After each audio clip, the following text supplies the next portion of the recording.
Pour ne rien manquer, abonnez-vous maintenant. Face à face. Le face-à-face d'André Berkoff avec François Asselineau, président fondateur de l'UPR, candidat à l'élection présidentielle de 2017. Bonjour François Asselineau. Bonjour. Alors François Asselineau, je suis content parce que à ceux qui me disaient mais comment vous allez recevoir François Asselineau, comme on me dit vous allez recevoir tel ou tel ou tel, ils me disent mais alors oui vous le recevez, mais alors où est la contradiction? J'ai dit mais écoutez, vous allez peut-être comprendre, chères bonnes âmes qui ne savent même pas ce que c'est que la contradiction, parce que sinon vous ne m'auriez pas posé la question. C'est que la contradiction, dans une émission comme la nôtre, est de faire parler des personnes qui, pour des raisons diverses et variées, ont très peu dans les grands médias, dans les médias dits officiels, ont très peu la parole. Et pourquoi ? Et nous, justement, on est pour la contradiction, c'est-à-dire qu'on est pour des gens qui ont un discours que peut-être d'autres n'aiment pas. Mais qu'est-ce que ça veut dire si j'aime pas un discours? Ça veut dire que je ne dois pas le recevoir? Ça veut dire que je dois faire l'omerta et le silence non? Alors François Asselineau, bonjour. Bonjour et merci de me recevoir, André Berkoff, parce qu'il n'y a pas beaucoup... Et c'est un euphémisme, il n'y a pas beaucoup de journalistes dans les grands médias qui me reçoivent. Écoutez, en tout cas, nous sommes justement le 9 mai, journée de l'Europe, hein, bien sûr, instaurée par Valéry Giscard d'Estaing. Et je voudrais vous faire part quand même d'une nouvelle. Et notre président Emmanuel Macron vient de faire un tweet hier. Non, il l'a fait hier. Et il dit ceci, et je voudrais savoir si ça vous comble de joie ou pas. Il dit « En juillet, je me rendrai en Allemagne pour une visite d'État.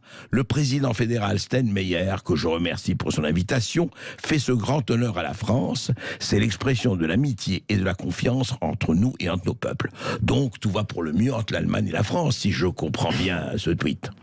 Ce qui est terrible, c'est qu'on a l'impression que Macron veut absolument faire croire aux Français qu'il y a toujours ce couple franco-allemand dont j'ai expliqué depuis 16 ans dans des conférences qu'il n'a jamais vraiment existé, mais il existe moins que jamais.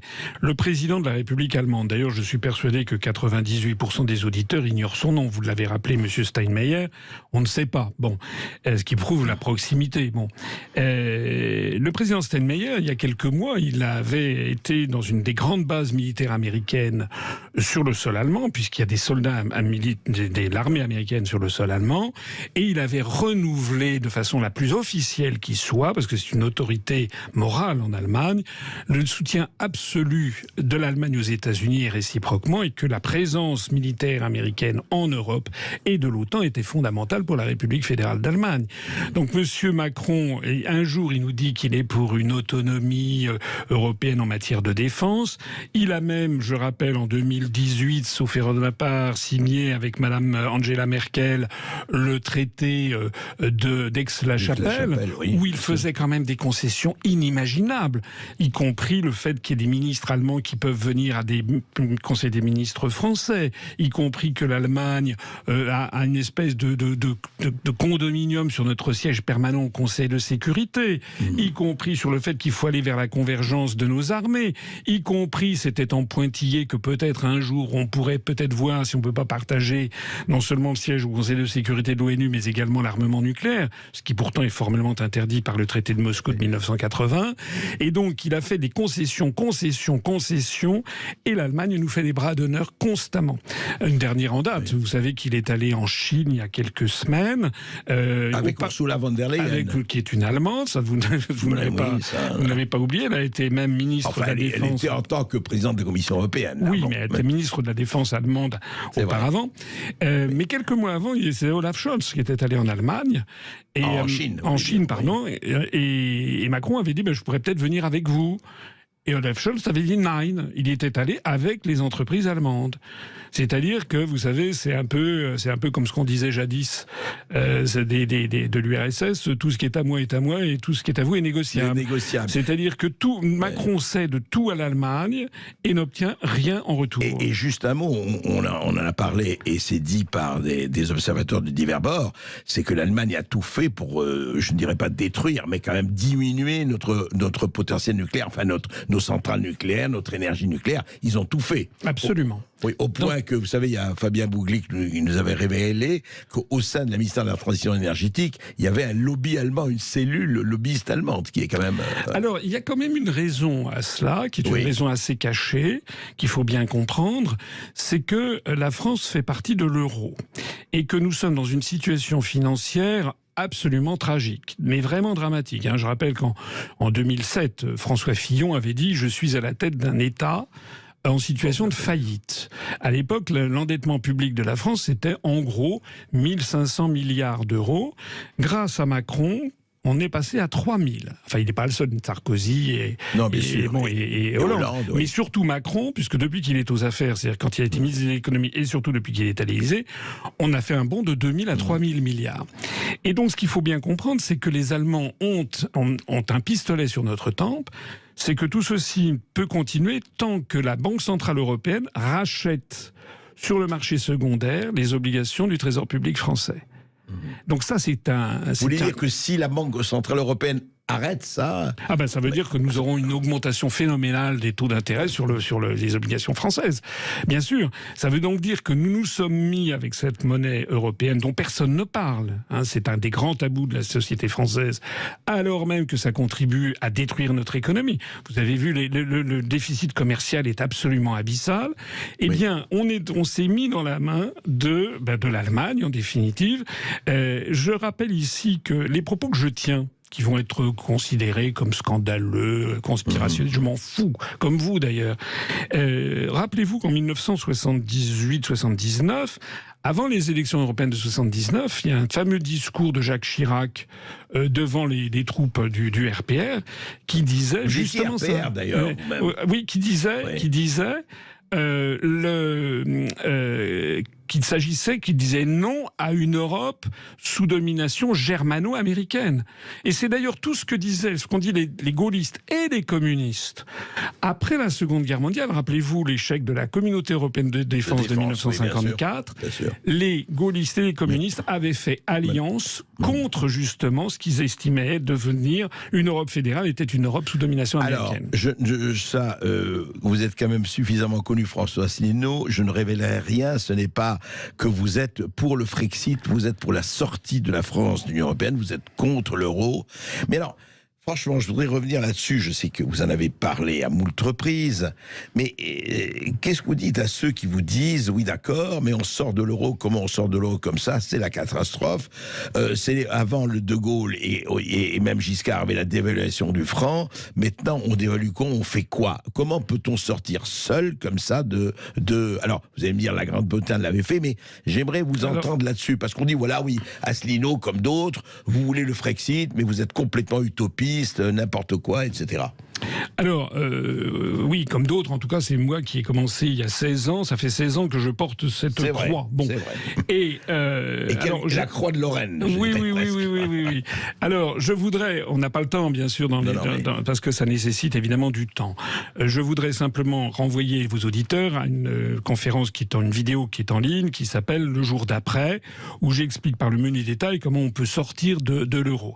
Le Royaume-Uni avait cet avantage sur nous qu'ils avaient refusé d'entrer dans l'euro, donc il était question de la sortie de l'Union européenne. Alors, s'agissant de la sortie de l'Union européenne, quand j'ai créé l'UPR, donc en 2007, des gens me disaient « mais on peut pas ». Bon, parce qu'il n'y avait pas de clause de sortie. Ce qui d'ailleurs était, j'expliquais que c'était contraire au droit international public, puisque tous les traités doivent comporter une clause de sortie.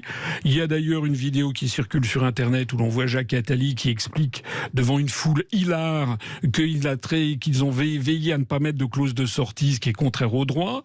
Mais la clause de sortie était réputée exister. C'était difficile à faire comprendre. Ouais.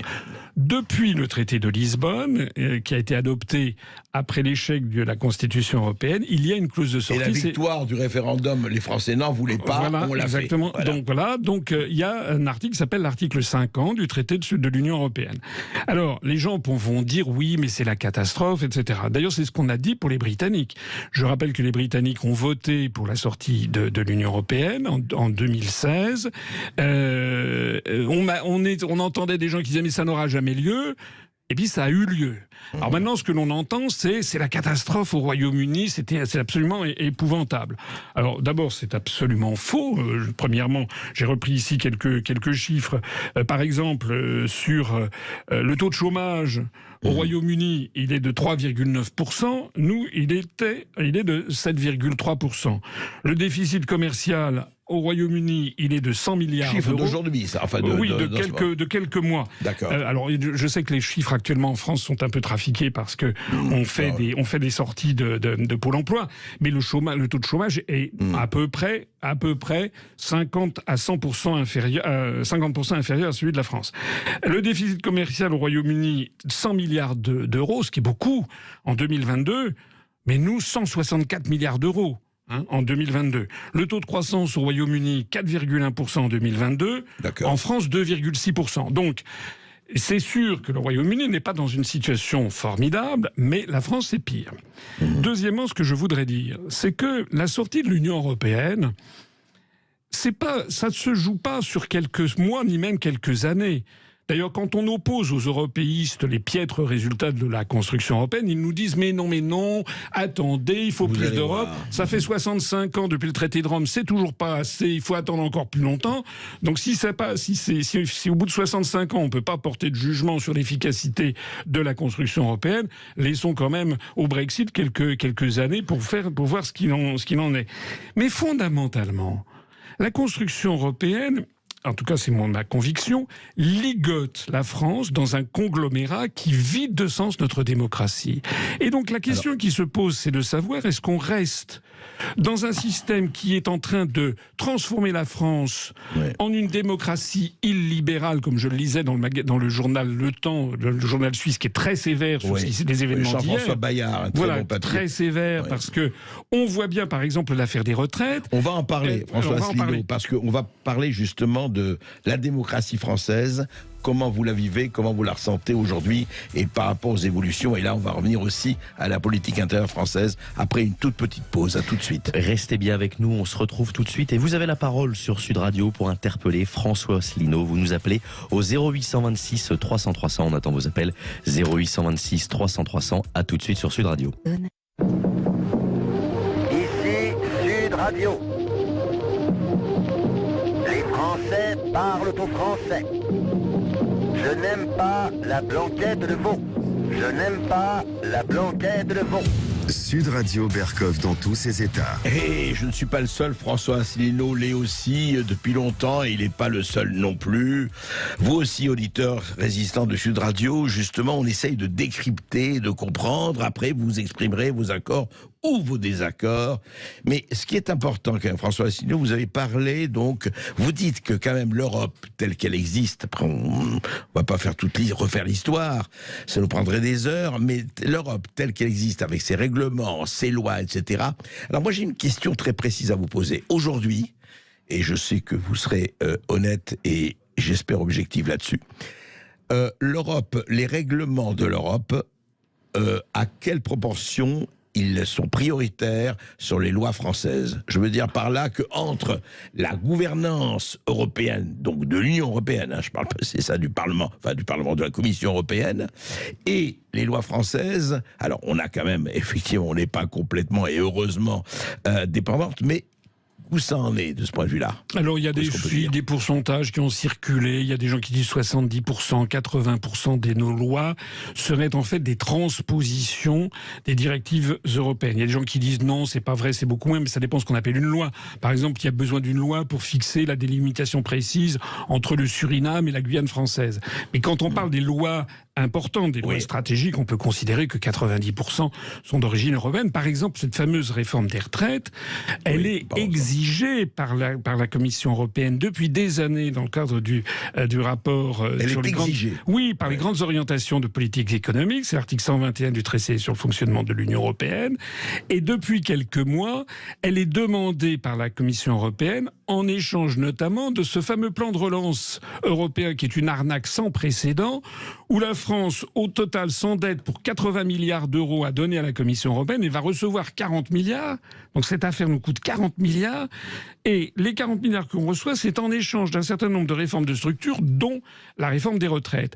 Et ce qui est très important pour les européistes, c'est surtout de ne jamais lâcher le morceau. Vous avez vu M. Thierry Breton qui ment comme un arracheur de dents, qui a dit plusieurs fois en regardant dans les yeux la caméra, l'Europe n'est pour rien dans la réforme des retraites, c'est un mensonge, il y a toutes les déclarations qui sont là pour le montrer. Donc la vérité, c'est que... Et en fait, vous dites l'Europe commande, enfin, exige la réforme des retraites. Oui. Et ça, c'est quand celle même... de sur l'âge aussi, en fonction de l'âge, etc. Alors, il y a des modalités nationales. Ouais. Il y a des modalités nationales. C'est pas toujours l'âge précis. Par exemple, on va nous dire qu'il y a des pays d'Europe où l'âge est supérieur, mais la durée de cotisation est inférieure. Nous, on a une durée de cotisation qui est l'une des plus élevées, avec déjà 42 ans, 43 ans. Donc, nous, on va cumuler la durée plus l'âge.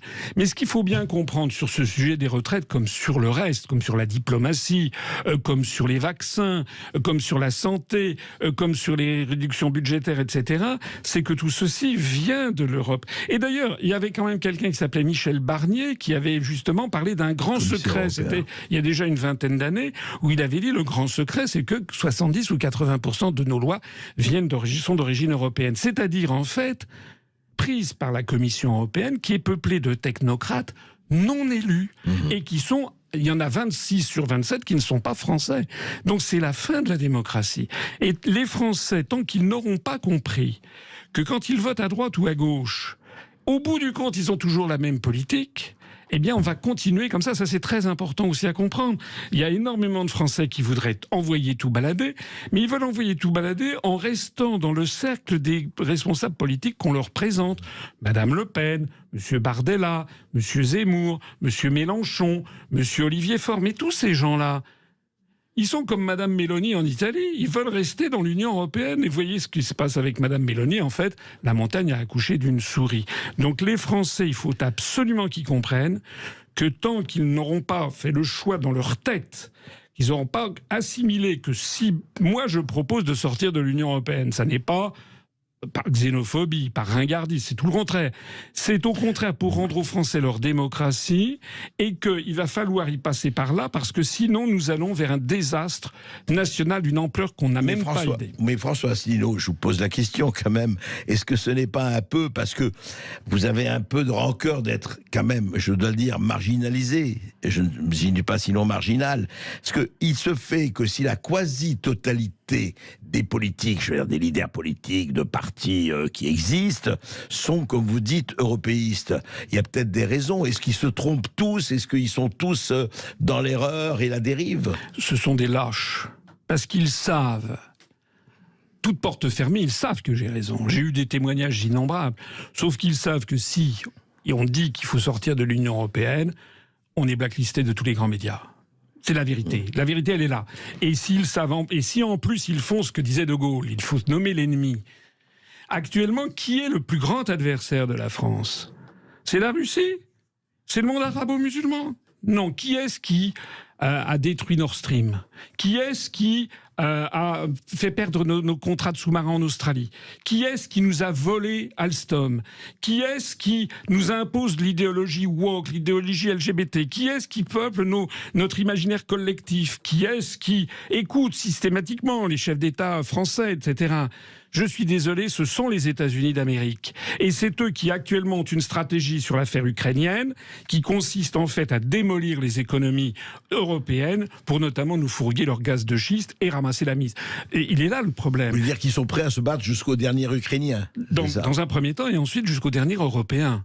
Parce que la situation de la France, est-ce que vous vous rendez compte, est-ce que vos auditeurs se réalisent que notre PIB en matière industrielle s'est tombé à 9% du PIB. On est au niveau de la Grèce. C'est ça le résultat fondamental de l'euro. Et est-ce que vos auditeurs... C'est pas seulement, pardon François Asselineau, je comprends.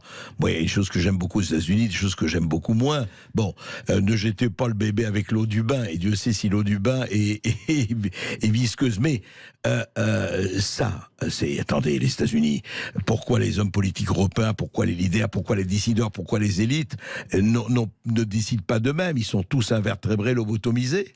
Regardez, vous avez vu François Fillon?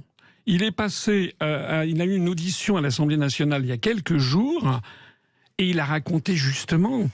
Maintenant, il peut tout dire. Il est à la retraite, etc. C'est uniquement lorsque les gens sont à la retraite qu'ils commencent à passer à table. C'est François Fillon qui a dénoncé ce que faisaient les Américains. On a eu également Dominique de Villepin il y a un mois. Il a raconté au moment de l'affaire de la guerre en Irak comment il avait failli en venir aux mains avec le secrétaire d'État américain à l'époque. Vous savez, celui qui avait agité la pseudo-fiole. Colin Powell. Il y a un problème de fond en France, c'est que nos élites actuellement sont tenus et sont promus par des intérêts euro-atlantistes. Donc dire, comme je le dis... La quasi-totalité, vous dites. Mais regardez, vous savez que, par exemple, pour être candidat à l'élection présidentielle avec les bonnes fées médiatiques qui se penchent sur votre berceau, il faut cocher des cases. Il faut être pour l'Europe, pour l'euro, pour l'OTAN... Pour l'Ukraine contre la Russie, il faut être aussi un young leader de la French American Foundation. C'était le cas de François Hollande, c'est le cas de Macron, c'était le cas de Nathalie Kosciusko-Morizet, c'est le cas d'Édouard Philippe. Donc on a l'impression que bientôt ça sera peut-être le cas de Bardella, qui d'ailleurs maintenant s'est rallié à l'Ukraine contre la Russie. Donc vous voyez, en fait, les Français élisent en fait des marionnettes. Et tant que les Français n'auront pas compris ça, on va continuer dans cette direction. Alors je vous laisse la responsabilité de dire s'ils sont tous des marionnettes ou les young leaders. En tout cas, on en parle et on va parler un peu de la démocratie dans notre cher et doux pays. Est-elle toujours entièrement démocratique ou illibérale, comme disent certains ? Et vous nous appelez au 0826 300 300 pour participer à l'émission et interpeller François Asselineau. On attend vos appels 0826 300 300. À tout de suite sur Sud Radio. Sud Radio Berkov dans tous ses états. Avec François Asselineau, nous continuons à parler et de l'Europe et de la France, bien sûr, et de ce qui se passe. Alors, juste un mot sur la démocratie. On parle beaucoup de démocratie, alors... faut pas non plus, tous les gens qui hurlent à la dictature, il faut un peu sourire, c'est le moins que l'on puisse dire. On n'est quand même pas en Corée du Nord, ni en Chine avec le crédit social. En tout cas, j'espère qu'on ne sera jamais là. Mais quand même, on parle beaucoup, et vous avez cité cet article du Temps, du journal suisse, Le Temps de Jean-François Bayard, très intéressant, sur la démocratie illibérale que serait, selon lui, serait devenue la France. Vous êtes d'accord, François Asselineau ? Bien sûr. Moi, comme vous, j'ai connu la France d'avant. C'était un pays, si vous voulez, où il y avait une éthique démocratique. On n'imagine pas un président de la République française célébrer le 8 mai dans des avenues qui ont été entièrement vidées des badauds. D'ailleurs, je pense que M. Macron se trouve maintenant devant une situation qui est une impasse terrible. Parce que dès qu'il sort, ou l'un de ses ministres, ça va continuer comme ça jusqu'à quand ? Pendant encore 4 ans ? Non, il y a un véritable problème. Le problème de fond, c'est que Macron ne connaît pas la Constitution française. Il a dit l'autre jour que la démocratie, c'était faire ce que l'on dit et dire ce que l'on fait. Non, ça, c'est pas de la démocratie, ça. Parce qu'il y a tous les dictateurs du monde pourraient dire, lorsque Hitler écrit Mein Kampf, il avait dit ce qu'il allait faire et puis il a fait ce qu'il avait dit. Donc c'est pas de la démocratie. La démocratie, c'est le pouvoir du peuple. Démos, le peuple, kratos, le pouvoir en grec. Et c'est écrit dans notre Constitution. C'est le gouvernement du peuple, par le peuple et pour le peuple. Ouais. Monsieur Macron considère qu'à partir du moment où il a été élu une fois tous les 5 ans, dans des conditions sur lesquelles il y aurait d'ailleurs beaucoup à dire, des conditions de manque de fair-play à l'égard des autres candidats, enfin je passe, mais à partir du moment où il aurait été élu, il aurait été comme une espèce de monarque de droit divin qui fait ce qu'il veut sans contrôle d'aucune sorte, en ayant neutralisé tous les corps intermédiaires. Mais c'est pas ça. Là, quand on dit gouvernement du peuple, par le peuple et pour le peuple, c'est pas une fois tous les 5 ans, c'est tous les jours. Et donc la Constitution française a prévu, comme d'ailleurs dans toutes les démocraties, qu'un peuple peut changer d'avis entre 2 consultations électorales. C'est le peuple qui décide. Qu'il décide de changer d'avis 6 mois après une consultation ou 2 ans, c'est de toute façon lui qui décide. Et donc il y a dans toutes les démocraties des procédés, des procédures qui permettent de tenir compte. Excusez-moi, François Asselineau, quand vous dites il décide, oui, mais si le peuple veut changer tous les 3 mois, on va revenir à pire que la 3e République. La 4e République, oui. Ou de la 4e, oui, mais là, on est quand même dans une situation sur l'affaire de la réforme des retraites où ils crèvent les yeux que l'écrasante majorité des Français, surtout des actifs, est contre cette loi. Donc M. Macron n'est pas n'a pas la légitimité pour imposer quelque chose contre la volonté du Sauf peuple que la français. Constitution lui donne le droit. Non, justement, la Constitution prévoit le référendum et la dissolution. Lorsque De Gaulle s'est trouvé confronté, à partir du 13 mai 1968, à une grève générale, il a mis 17 jours avant de se résoudre à faire demander au peuple de trancher, puisqu'il y avait un différend entre lui et les manifestations. Donc oui, c'est pour ça que ça existe pour ça, les référendums ou la dissolution. C'est que lorsqu'il y a un conflit béant, qui n'arrive pas tous les 4 matins, c'est pas vrai. Non, là, on a un conflit béant. Lorsqu'il y a un conflit béant, le chef de l'État, son devoir, c'est de demander au peuple de trancher. C'est ce qu'a fait De Gaulle le 30 mai, quand il a dissous l'Assemblée nationale, 17 jours après. Nous, on a eu la première manifestation immense sur les retraites, après des semaines et des semaines de protestation, le 19 janvier. Si Macron s'était comporté comme De Gaulle, 19 janvier plus 17 jours, c'était le 5 février, il aurait dû dissoudre. Nous voici maintenant le 9 mai, ça fait bientôt 4 mois, et on ne voit pas la possibilité de sortie, puisque Macron s'entête. En fait, Macron veut se payer le peuple français. Il veut faire plier le peuple français. C'est ça qui l'habite. Et maintenant, on n'est plus dans la réforme des retraites. Je crois que maintenant, c'est autre chose. C'est un combat entre le Macron et 80% des Français. Les Français veulent faire mordre la poussière à Macron. Et Macron veut faire mordre la poussière au peuple. Il est là. On est dans un conflit de politique, une crise politique extrêmement J'ai grave. envie de les emmerder. Oui, c'est ça. C'est ça. D'ailleurs, lorsque vous avez un Français là, qui a mis Macron nous emmerde, vous avez vu, la maréchaussée a débarqué là-dedans. D'ailleurs, c'est triste parce que j'ai entendu, il a été interviewé sur BFM TV, ce monsieur, et il a dit pourtant j'avais voté Macron parce que je pensais qu'il fallait lui donner sa chance. Et là, je voudrais indiquer ici à tous les auditeurs qui m'écoutent, pourquoi il y a tant de Français qui ont dit on faut donner sa chance à Macron? Parce qu'ils avaient été mis en conditionnement par les grands médias. Pourquoi les grands médias n'ont pas dit qu'il faudrait donner sa chance à Asselineau? Parce que moi, je m'attaque de front aux intérêts financiers de l'oligarchie. Parce qu'au bout du compte, derrière tout ça, il y a quand même ce phénomène qu'en France, on a, vous avez vu, c'est pas moi qui l'ai dit, la France a cette particularité d'avoir moins de 1% de la population mondiale et d'avoir l'homme le plus riche du monde et la femme la plus riche du monde. Tous les économistes savent, c'est Bernard Arnault dans un cas et Madame Bettencourt-Meyers dans l'autre cas, l'héritière de L'Oréal. Donc, tous les économistes savent, ça a été dit, que les ultra-riches sont dans une situation de paradis fiscal en France. Ça ne va plus. Pas seulement en France, mais quand même en France, vous savez. Mais quand même en France. Mais vous n'allez pas réduire l'opposition, enfin, il faut quoi? Ces ultra-riches, ces pelés, ces galeux d'où nous viennent tout le mal? Non, c'est pas ce que je veux dire. Mais ce que je veux dire, c'est qu'il faut rétablir, le peuple français a soif de justice sociale. Et le peuple français... Donc il faut des référendums ou des dissolutions. Bien sûr. Mais vous savez, j'ai vu là une statistique qui est sortie récemment. Si on accepte les référendums sous le nazisme ou sous le communisme, etc., en Europe, j'ai vu une statistique qui a montré qu'il y a eu 19 référendums depuis 2 siècles. Il y en a eu 680 en Suisse et 74 en Italie. On n'a pas de culture du référendum et il faut aller vers plus de alors que c'est dans la Constitution, comme vous dites. Alors que c'est dans ça vaut la représentation parlementaire. Mais bien sûr, puisque c'est le peuple qui décide. Ça n'est pas M. Macron. Il n'est pas le roi de France. Il n'est pas monarque absolu. Il doit être le représentant du peuple. C'est ça qu'il est. Mais alors, François Asselineau, avant de donner la parole aux auditeurs et aux résistants de Sud Radio, et ils sont très nombreux, de plus en plus nombreux, et je voulais les en remercier. Comment faire que secouer le fait que s'ils disent oui, mais enfin, on ne peut rien faire. Regardez, la plupart des gens, il y a eu le référendum, etc. La plupart des gens disent oui, on s'est assis sur le référendum en 2005, vous le savez mieux que personne. Et puis voilà, à quoi ça sert de voter, à quoi ça sert tout ça. Ça, c'est pour les abstentionnistes, mais il y en a de plus en plus, on le sait.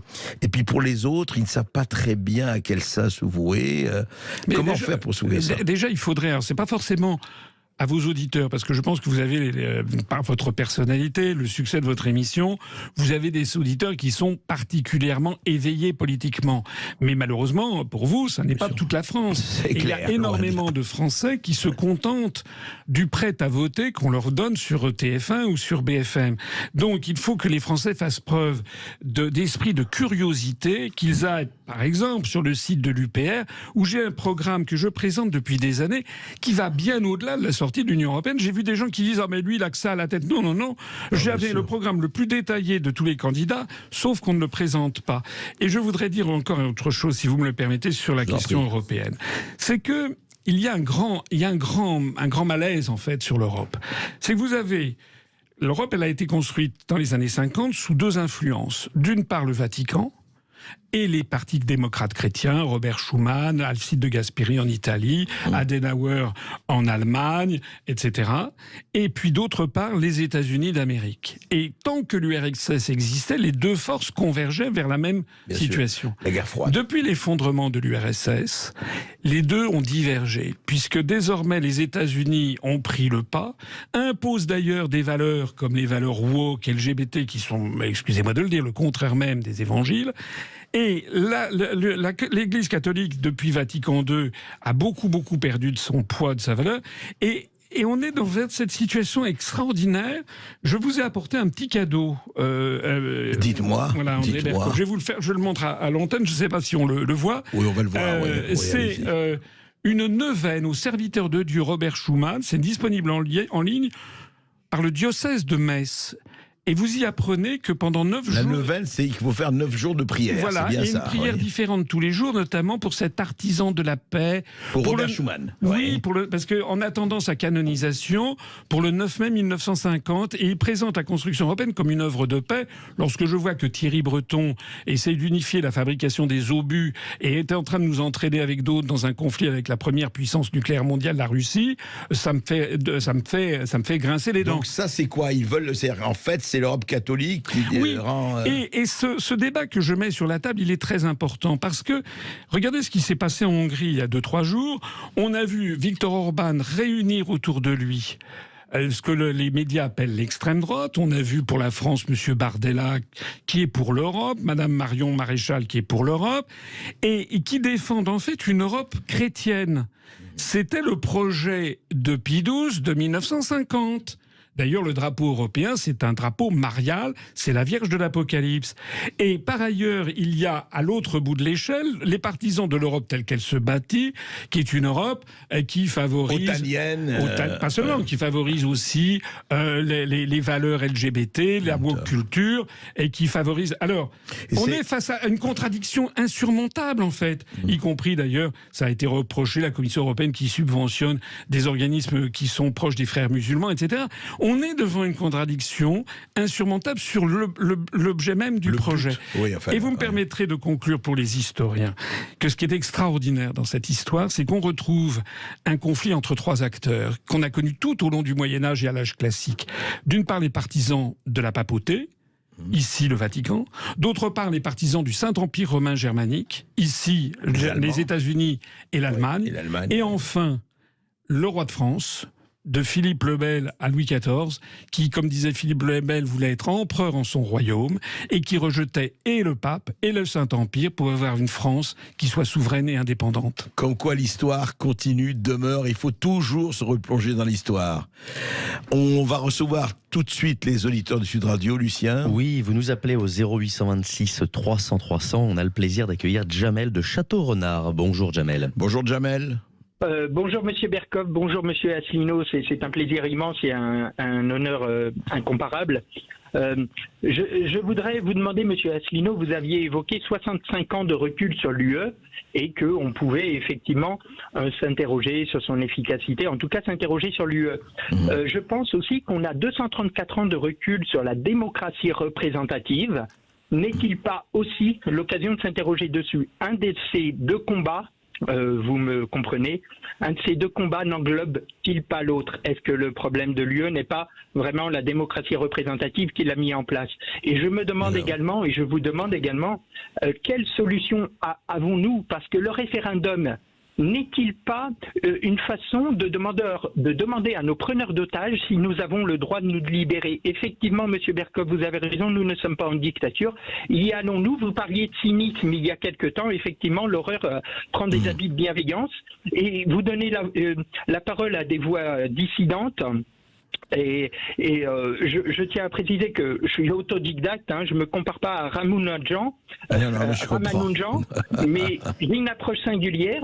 Et s'il existait une possibilité de redonner le pouvoir au peuple pacifiquement, est-ce que cette voix qui n'est entendue nulle part et dont on ne veut pas, qui est peut-être un peu trop précoce, trop en avance, est-ce que cette voix mériterait d'être entendue? Jamel, est-ce que ça mériterait le débat sur des plateaux tels que le vôtre? On vous a entendu. Je voudrais que François Asselineau réponde brièvement parce que nous avons beaucoup d'auditeurs qui nous appellent. Alors, si je comprends bien, quand il parle de 234 ans, il fait allusion à 1789. Alors, c'est un débat infini dont on n'a pas le temps. J'essaierai de conclure de répondre d'une façon très très brève. Les meilleures institutions du monde dépendent fondamentalement de la qualité des hommes qui les appliquent. Voilà, c'est aussi simple que ça. C'est pareil, on dit la même chose d'ailleurs de l'Église, c'est une œuvre de Dieu mise dans la main des hommes. Et ben c'est pareil pour les institutions. Les institutions françaises, ça peut être le meilleur comme le pire. Et il en est de la même façon. Par exemple, on a vu là le sacre de Charles III, c'est vrai que ça paraît extraordinairement désuet, un petit peu ringard, mais d'un autre côté, c'est une marque d'identité dans laquelle se retrouve une partie du peuple britannique. Pas tous, mais il n'en demeure pas moins que le Royaume-Uni reste quand même une grande démocratie. La Suisse est une très grande démocratie. Donc, j'ai, dans mon programme présidentiel, j'avais présenté des propositions. On peut singulièrement améliorer, je pense, à un certain nombre de choses dans la Constitution française actuelle. On en reparlera, Lucien. Restez bien avec nous, on se retrouve tout de suite. Vous avez la parole au 0826 300 300, vous nous appelez. On ira en Corrèze avec Louis. À tout de suite sur Sud Radio. Français, je n'aime pas la blanquette de veau. Je n'aime pas la blanquette de veau. Sud Radio Berkoff dans tous ses états.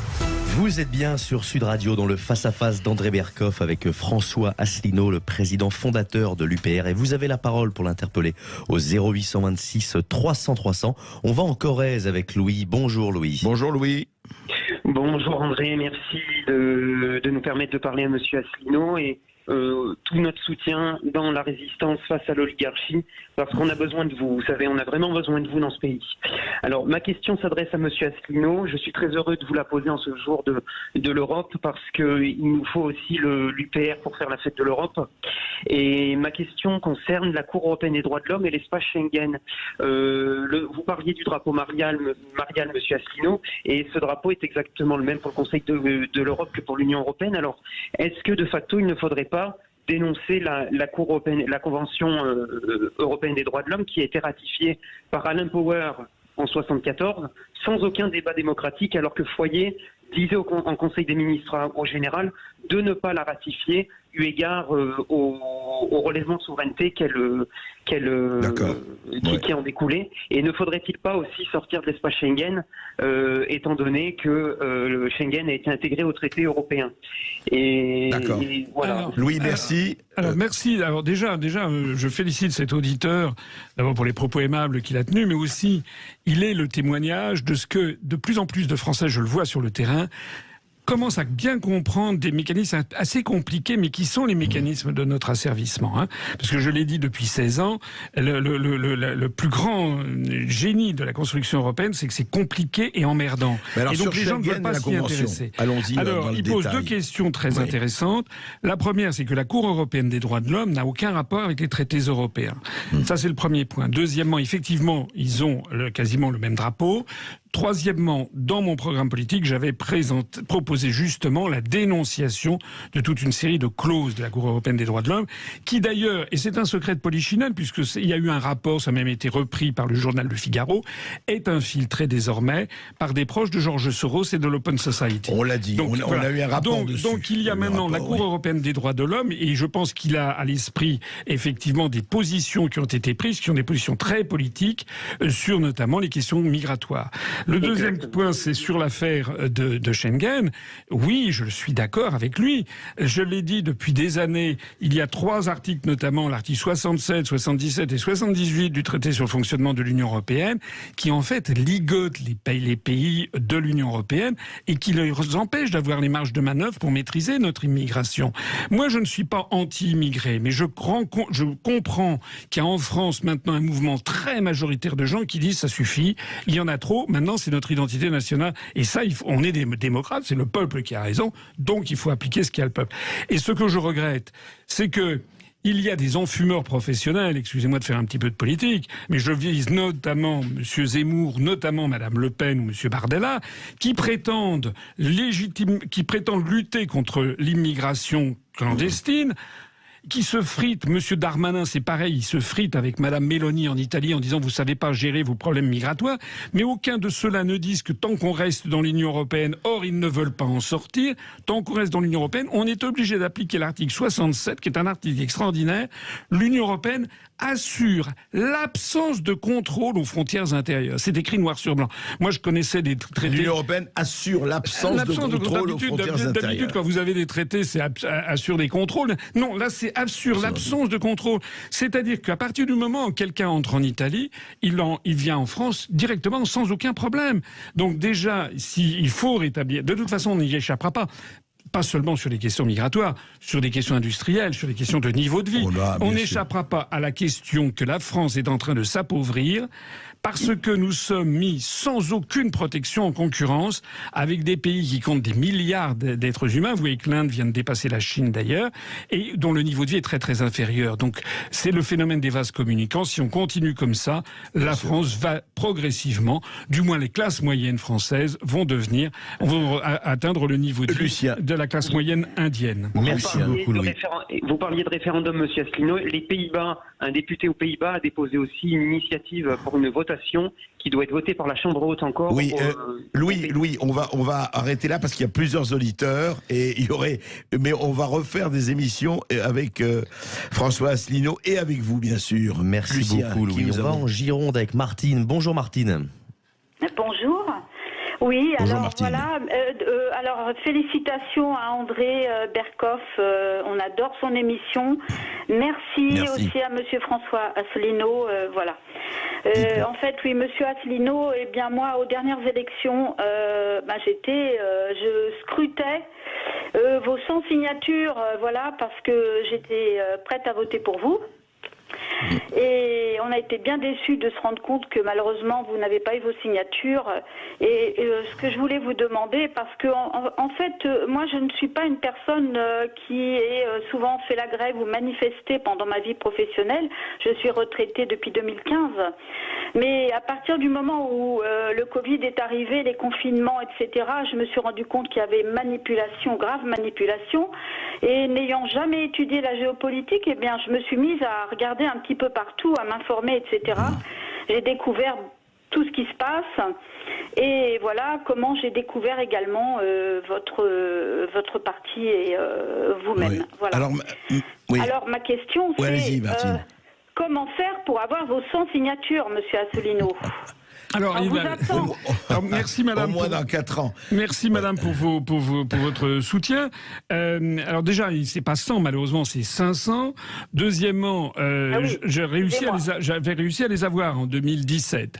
Là, en 2022, il s'est passé toute une série de traquenards dont j'ai été victime, y compris des gens qui sont intervenus, je vais pas citer des noms, je ne veux pas entretenir une polémique, mais demandant, y compris dans les milieux souverainistes, j'entends, pour que je n'ai pas mes parrainages. La concurrence, concurrence. Bien sûr. Et puis aussi, n'oublions pas le rôle incroyable joué par Bayrou. Bayrou qui s'est attribué un pouvoir totalement inconstitutionnel, qui a été de collationner des signatures de maires en blanc et de les attribuer selon son bon vouloir. Je l'ai eu 2 fois au téléphone, François Bayrou, et il m'a dit oui, vous comprenez, etc. C'était quasiment j'hésite. En fait, il a donné des quantités de parrainage à Poutou pour avoir un deuxième candidat trotskiste, à part Madame Nathalie Arthaud, et moi, non. C'est-à-dire que celui qui eût été le seul porte-parole de la sortie de la France de l'Union européenne, de l'euro et de l'OTAN, conformément à 1500 ans d'histoire de France, n'a pas eu le droit à la parole. Alors moi, j'ai un conseil à vous donner, à tous les auditeurs. Premièrement, informez-vous. Deuxièmement, allez sur notre site upr.fr, regardez notre programme, écoutez mes émissions, mes vidéos, qui font d'ailleurs des centaines de milliers de vues, et diffusez-les autour. Et puis décidez en toute indépendance. Et décider en toute indépendance. Et enfin, le moment venu, il faut se mobiliser pour aller chercher les parrainages. Voilà. Et je pense que, vous savez, actuellement, on a énormément de gens qui nous rallient parce que, pour une raison simple, depuis que j'ai créé l'UPR, on m'a toujours objecté, en fait, 2-3 choses. On m'a dit, oui, vous avez raison, l'Europe, c'est les dictatorialisme, mais bon, c'est pas grave, l'Europe, c'est la paix. Deuxièmement, l'Europe, c'est la liberté. Et troisièmement, l'Europe, c'est le niveau de vie et la prospérité. Mais vous avez expliqué que c'était pas ça. On constate que c'est fini. L'Europe, c'est la guerre, l'Europe, c'est la dictature, et l'Europe, c'est l'appauvrissement. En tout cas, vous vous êtes exprimé ici, et vous vous exprimez encore. En tout cas, si Monsieur Zemmour, Madame Le Pen, Monsieur Bardella et autres veulent répondre, quelle est leur conception de l'Europe, ils sont évidemment les bienvenus. Et effectivement, c'est un horizon incontournable. On en parlera encore. Merci. Merci beaucoup, chers auditeurs, d'être toujours aussi nombreux à nous écouter, à nous appeler. Merci beaucoup à François Asselineau, président fondateur de l'UPR. Tout de suite, l'émission de Brigitte Lahaye. À tout de suite sur Sud Radio. Sud Radio. Sud Radio. Parlons vrai. Parlons vrai. Sud Radio. Parlons vrai. Lidl.